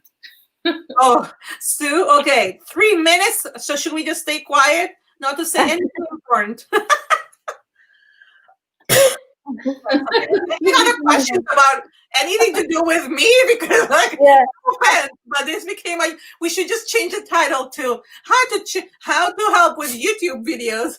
Yeah, but people is also asking you that because you have been in YouTube for a long time and you have a lot of subscribers, so maybe you can help them, and that's nice. I don't even know sometimes, like I'm thinking, I have a lot of subscribers, but did I make that, like, sometimes I don't know, because last year was a really bad year for me, but I also didn't like work that hard. Like I was I didn't create, I was just down, and I had to, I felt a shift. Right, I needed to shift my channel and my work to something else, and that's what I did. Right, I stopped doing card and scrapbooking. I stopped doing paper crafting almost altogether. But Nelly, can you click on that, Adi? I worry that because of our content, you know that I don't do cards. I'm not a card maker. And I watch a lot of videos of card making just because they relax me a lot. And I don't do bullet journal, but I watch a lot of people doing bullet journal because it's relaxing, like. And sometimes I just watch cats videos. So you don't really know what people want. Some people watching our videos and they are not crafters. But this always works. For a second, go back to that other one that she was saying. Nelly's like, because I wanted to comment on that too about I worry. So Nelly, truthfully, you'll be surprised how many people are out there. Like, I know people that are doing really well. And I mean, it's not like they're making $1 million like the makeup artists do, or they're not making like $200,000 a year. Okay. But there are people in our community, and I know some of them, who are making a good living between affiliates and between affiliate links and between like the earning from YouTube. You can do not bad if you have like a good viewership and your videos are being seen a lot. You don't have like, there's people that are doing pouring videos and or are doing like other mixed media, like even like look at that, what's her name, the frugal crafter. She might be crafting, but she's not crafting. She's doing like mixed media stuff and watercoloring and things there, and she's doing really well.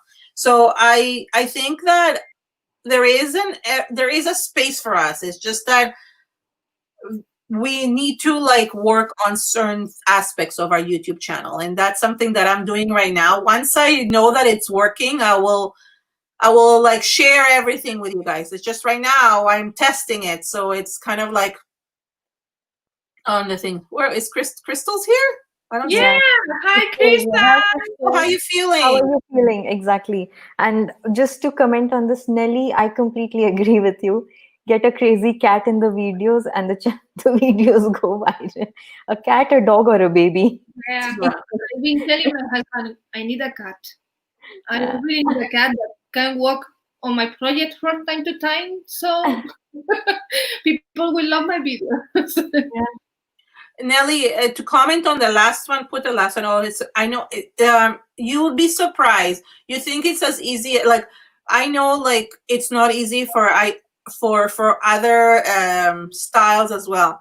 Even for people like that are doing makeup, that are doing fashion, that are doing cooking, there are some that succeed and there are some that not. And the difference between the two is, it's a very gray area. And I think that there are options. There are like possibilities for even in our niche to do that. It's just that we really need to focus on on certain things of the YouTube channel that we haven't. And I mean, anybody who wants to just message me. I don't think I should talk about it in public here, but if you want to message me, you want to know how I'm working, I'll gladly share it, like just on Messenger. I think it's easier.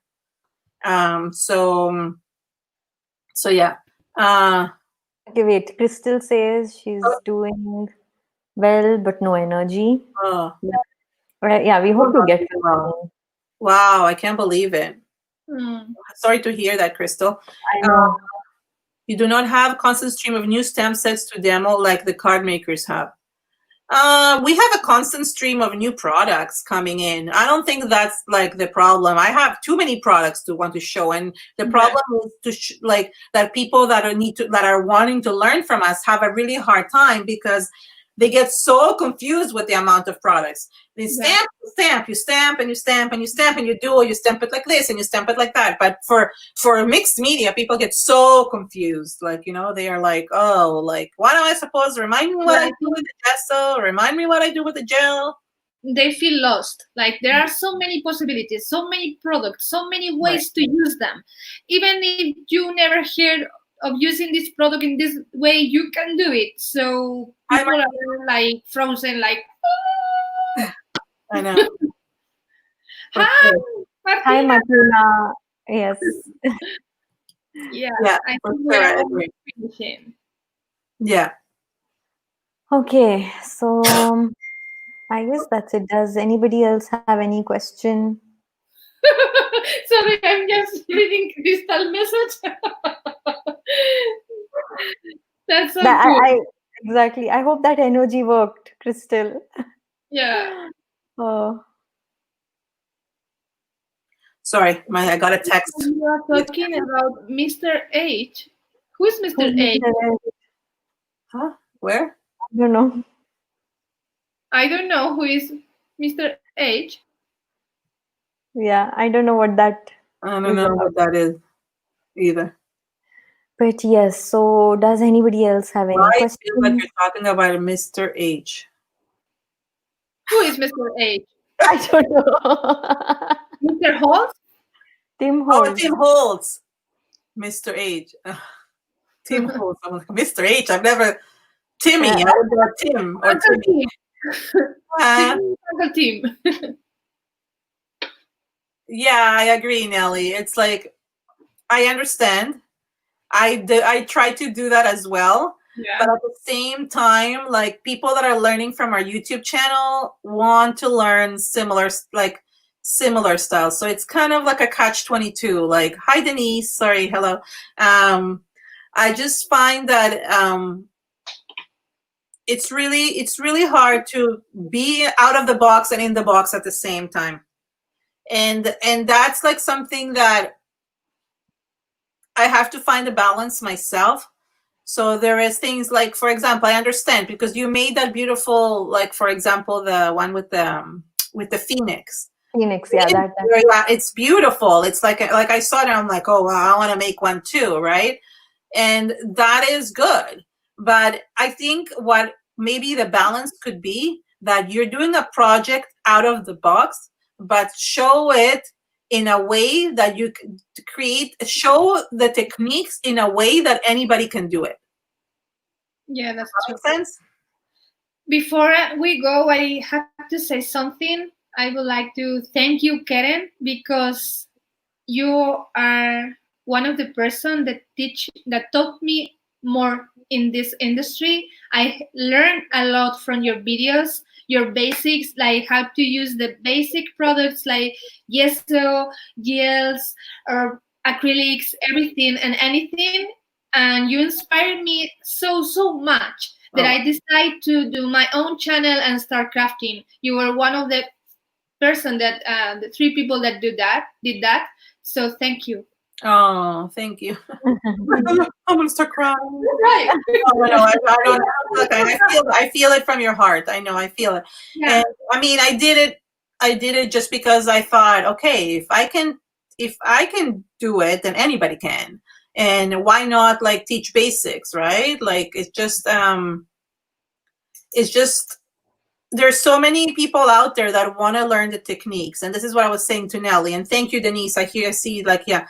Denise is saying that I taught her how to use things like, how to use things instead of buying everything. And that's something, part of it, that is really important, because use your stash. But what I was trying to say with that is that, Nelly, like, people want to know how to create it. You can make out of the box projects, but if they're unattainable, people are not going to watch that, because they want something that is attainable, something that they can actually create with the products that they're buying, that we're enabling them to buy. So it's a very fine line between doing out of the box. If you're just doing them for selling and you're not teaching on YouTube, that's different. So the point is that we're in a platform that we are in an educational platform. So for YouTube, there's different things. There's entertainers, there's educational people, and then there is personal vloggers, or whatever you want to call them, which are technically also entertainers. But we're in the educational, like, how do you call this? Like, business or whatever. We're in the educational slot that we have in YouTube. So the point is that that if we're doing it just like an art, like, so like if like, not Picasso, but like if we're doing it just for selling, okay, like if you're doing art to sell, to have in galleries, that's a completely different thing. Nobody's going to want to learn your style. That's your style and you're putting it up there. But if you're doing it from an educational perspective, the way we're doing it, then it has to be things that people can actually attain. And what I mean by that, it doesn't mean that you're able to do it because you think it's easy, because whatever we think it's easy doesn't mean that a beginner might think it easier, or not even a beginner, even somebody who is learning, who already passed that beginner stage. They need to understand why we're doing it, why we're putting certain things, and that's giving them that information. Unless they're coming to our classes, if we're specifically focusing on YouTube, we have to make it from an educational perspective, whether we're out of the box or not. And that's basically where I think a lot of people don't realize that just because you know how to create a project, you're just showing, like, that you're not teaching. You know how many times my kids had a teacher who just stood in front of the class but wasn't teaching? They were just reciting. They knew math like the back of their hands. They were a genius in math, but they didn't know how to teach. And that's a huge difference between knowing and teaching. So I don't know. That's my opinion. And I think that's where like you're going to see the difference between. Now, if you're just doing a project just to show that you know how to do it, then you're not technically an educational channel.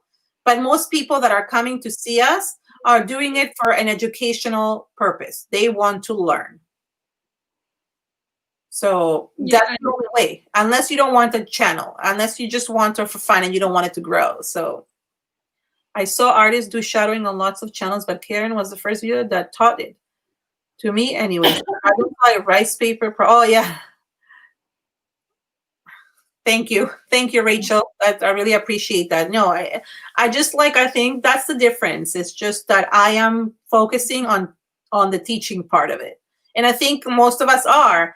But I don't see a problem with being out of the box. I think where if we're creating something that is way out there, even if you're teaching it to experts, you still need to do it in a way that they can actually redo it. Because that's what people are coming to watch us, is to understand and to learn. Yeah. And I would like to add a couple of things. Like, when you watch our videos, you feel like we know exactly what we are doing. But that's a thing that edition does for us. Like when we speed the video, it seems like we are super decided we are going to put this here, and we are thought that we have a very super clear idea of what we are doing. And it's not like that. We doubt a lot. At least me, I doubt a lot. I changed place a lot, but I cut that part of the video. And the second thing I want to say is that any project you watch in a video, you can do it. You just have to be patient to stop the video after each step, do the step, play the video, and go again. Yeah. You can do it. Don't feel discouraged because you see the picture and you think, oh, wow, this is super complicated. Probably it's not. Yeah. Right, but it's also learning certain things. But you're right, but at the same time, sometimes people need to understand why they're putting a certain thing on top. Like, you're showing them, for example, that let's say you're putting you're mixing these two colors together, but whether sometimes they don't have what we have, but let's say they do. It's not always like I think for a lot of people, it's like if they understood that the reason why we're mixing that is because these two colors go really well together on the color wheel, then I think it makes sense. Like, how math sometimes doesn't make sense for a lot of people because they don't understand the why. As soon as you explain to them the why, they're like, oh, that's why we're doing this. So I find that there is people in the world that just follow and do and just create without understanding, but there is people, or just have innate understanding, but there is people that cannot do it without the understanding. So it's kind of like you just focus on if you want the channel to gear towards the people that need that step-by-step understanding, or the ones that just can innately pick it up and do it. So it's finding the right niche for your channel too, right? So hi Terry. Yeah, I find that, and also you have to understand that we're talking about years and years of experience. You can't pick up and the project will come out. You can still do it, and some projects will come out the same, but some projects you can't expect your project on the first time to always come out the same way as Tim Holtz, because it's just he has years and years of experience. So the expectations should be lower. What you should be focusing is on learning techniques. So then when you actually master it, you'll be able to really get, that technique down to how you like it, how you want to see it. Yeah. Yeah. Okay. Oh. So we're almost 2 hours here. Yeah. Yeah. I think it's quite late in India now. Yeah. Yeah. So any which ways, I think we're almost done. I don't think anybody has any more questions to you guys. Yeah, they can ask if they want. If not, we're gonna. Yeah. So hi Ariana. Hola. Hi Ariana. Catch up, play catch up, and watch it later. Yeah. Yeah, exactly. Copy it. Okay, Madhurima, we spoke about this. I'm just going to put it up. She says that sometimes I feel that when I create something getting inspired by a video, I feel that I might copy it.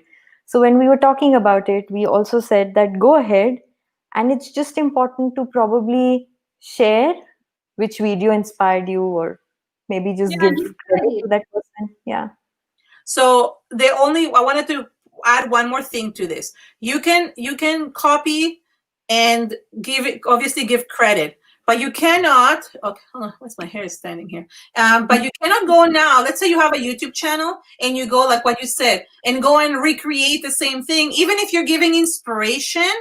If you're getting credit, I think sometimes it's better to just kind of use the techniques, but don't copy the exact project because there's already a video. You might as well just send them and share their video instead of recreating it. Unless like what you did, Nugunu, which is like translate it into a different language, which is okay to do, but there's other options for that. You can go and translate the original video into any language if they give you permission. So that might be a better thing than to go and recreate the same exact video. Yeah, I think that's where the difference is. A balance between teaching someone new to. Yeah. So Nelly, the point is that you have to decide you have to decide what channel you want. You want it for beginners or you want it for experts. I don't think you can have both unless you specifically are saying that this video today is for beginners, next week's video is for so and so. Like they say that you shouldn't like have such a broad, you need to kind of niche it out. Nelly, if you were saying that because I said anybody can learn or recreate any tutorial, even if you think it's not easy, I say that from my own experience. I had no idea about mixed media, and I didn't look for beginners tutorials. No, I just watched a video. I saw something that it was cool and I like it, and I tried to do it myself. And if I can do it, you can do it. Yeah. And I had no idea about mixed media. Right, but not everybody has that. Some people don't have, they need to learn. So if you want your channel to be specifically about for like geared towards learning, teaching techniques for beginners or intermediate or stuff, then you should channel. If you want it for both, then you should divide your videos into like this one is geared towards beginner and you put beginners techniques, and then you go in the next one, you say next step or whatever, so you have to kind of really niche, like split those up. So I think that's the only way it will really so some people might still come back and watch those, but sometimes they might not, right? Oh, I think, is this what inspired? I think we asked, Crystal, what inspires me? What inspires you? I don't know. Everything inspires me. Color inspires me. Texture, stencils. So many things. I choose a product sometimes intuitively, I guess.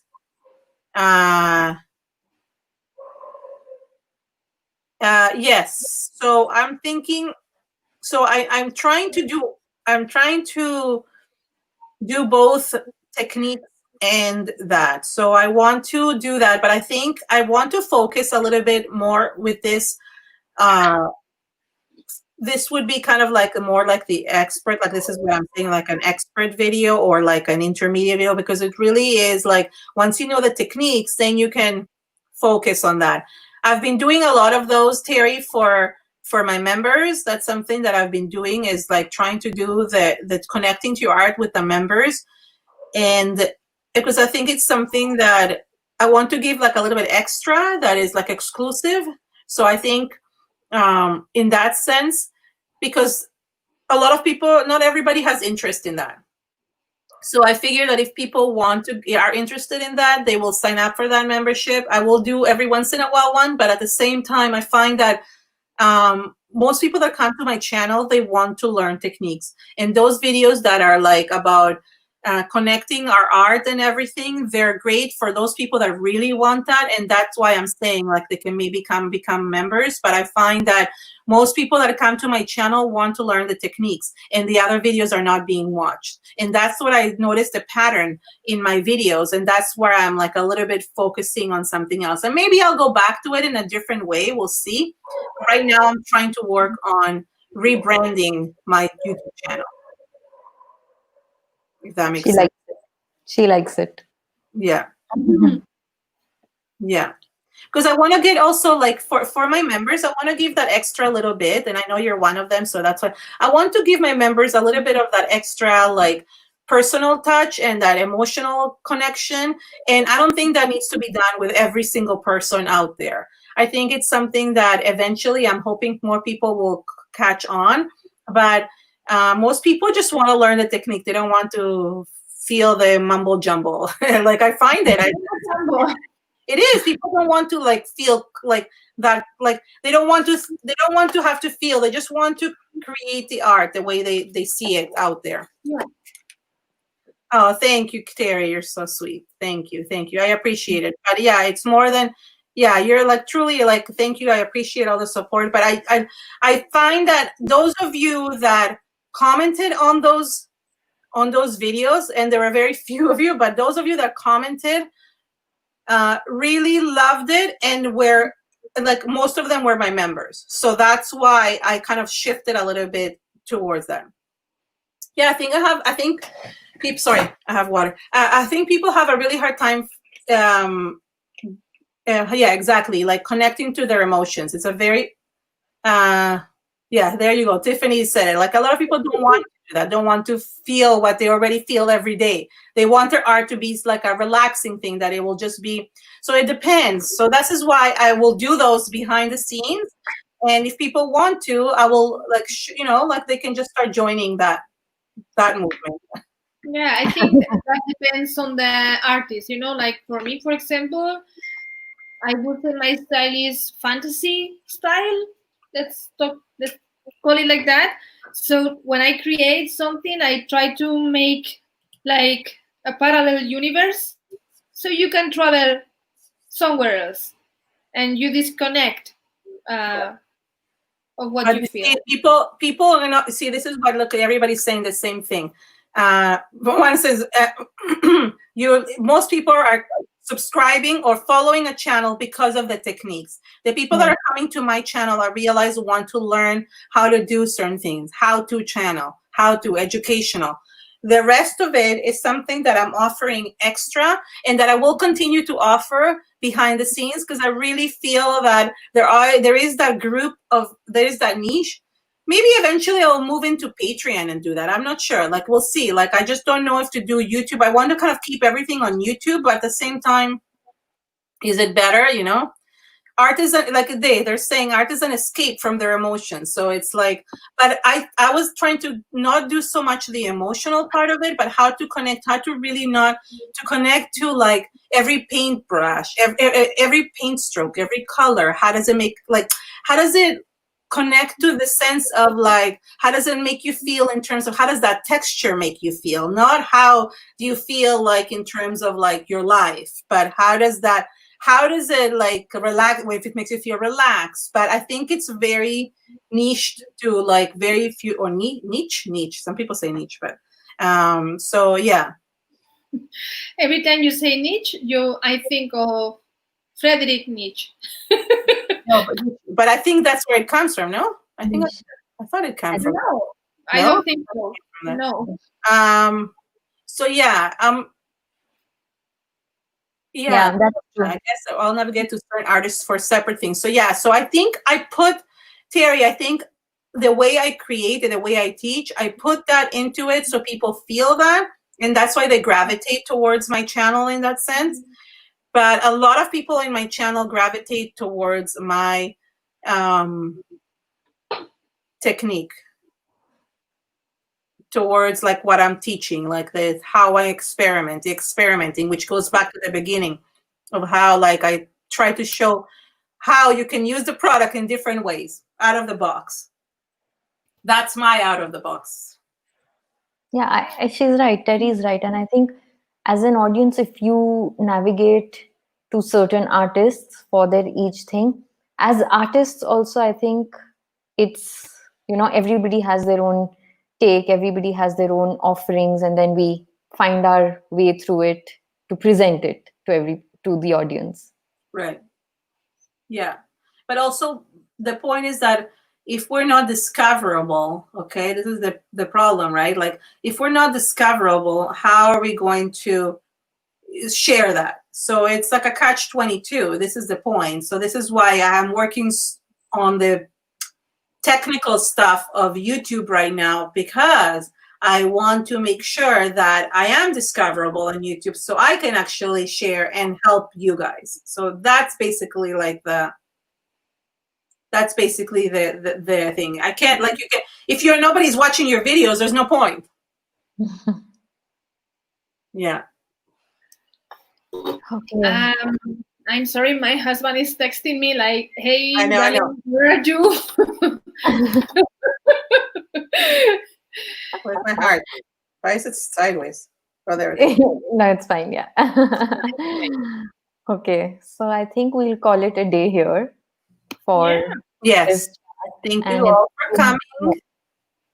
Thank you all for coming and interacting as always. And it's been fun. Yeah. And also, if you feel you have more questions for Keren, message me. Yeah, exactly. Or maybe you can do a Q&A on your channel, because now people came and they seem so interested. And I feel so bad because I'm actually trying to cut down on the live streams on my channel because people are not maybe I could do it like for behind the scenes, but I don't know if I will like do it like specifically on my channel, because I'm really like rebranding them. It's a lot of work, but I'm doing this specifically because it really needs to be done. Yes. For everyone, not only for myself. Okay. Thank you, everyone. Thank you so much. And we'll see you all later. Yeah. Bye, guys. Bye. My heart is not. Oh, there it is.